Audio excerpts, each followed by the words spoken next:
this is what war is. It's not me sitting here glorifying it. It's me sitting here telling you that it destroys so much, and people who are asked or drafted to be part of this are not the ones who started it. My name is Michelle Dallocchio. I'm an artist, and I served 8 years in the Army between 1998 and 2006 as a medic and mental health sergeant, and also served on Team Lioness in Iraq, which was an attachment of women tasked out with Marine infantry units to search women and children and do house raids, personnel searches for explosives and other weapons. It was strange because I never pictured myself being addicted to it. I liked going out. I liked being able to confront death and get around it. And it in turn affected me when I got home.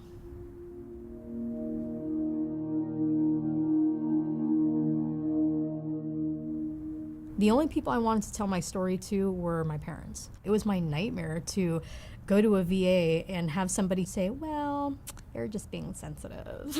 And I would think I would just explode. So I talked to my parents and I said, look, I want to tell you everything. Just get a pot of coffee, sit down with me, and for 3 hours, I want to tell you every nasty thing that happened, and I will never speak of it again.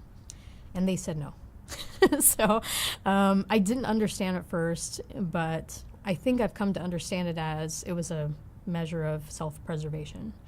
I guess hearing those gory details about your child experiencing trauma would be maybe too much for them. So in turn, the judgment that I didn't want to put back on them.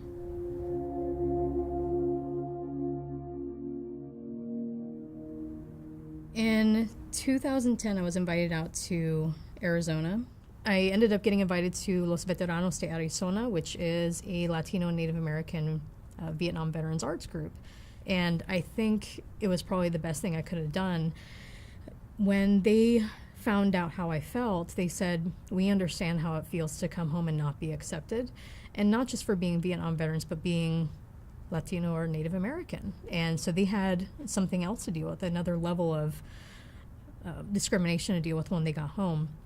So before the event, before the art show, and this was still in 2010, I decided to do a picture that was from a time that we were in the Anbar province and we were searching a house, and there were a group of women huddled around outside waiting for the Marines to finish searching the house. And there was a little girl with them, one of the daughters, who was looking at the camera. It's a picture that we have.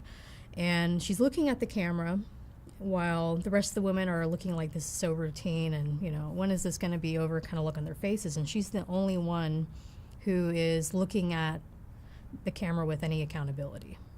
And she looks terrified. She looks inquisitive as to why we're here, what are we doing, why is this happening, why is her life being turned upside down. And when I was doing the piece, a lot of that guilt came out of being part of that. And even though I know I acted on my honor in terms of dealing with Iraqis, but you still feel culpable and part of it. And something happened where when I was going through it and when I was sketching it, it was painful. I was reliving it again. I was remembering. And when I was done, I could sleep.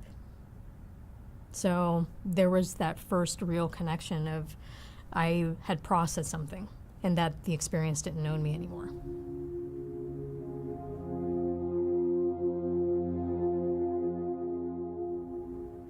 I would definitely say art saved my life. It allowed me to have a pressure valve. And when you're a survivor of trauma, you need a pressure valve. You need somewhere to put all that excess energy, convert the energy into something positive. Otherwise, you're just going to explode in one way or another. It's something that allowed me to express pain and also beauty.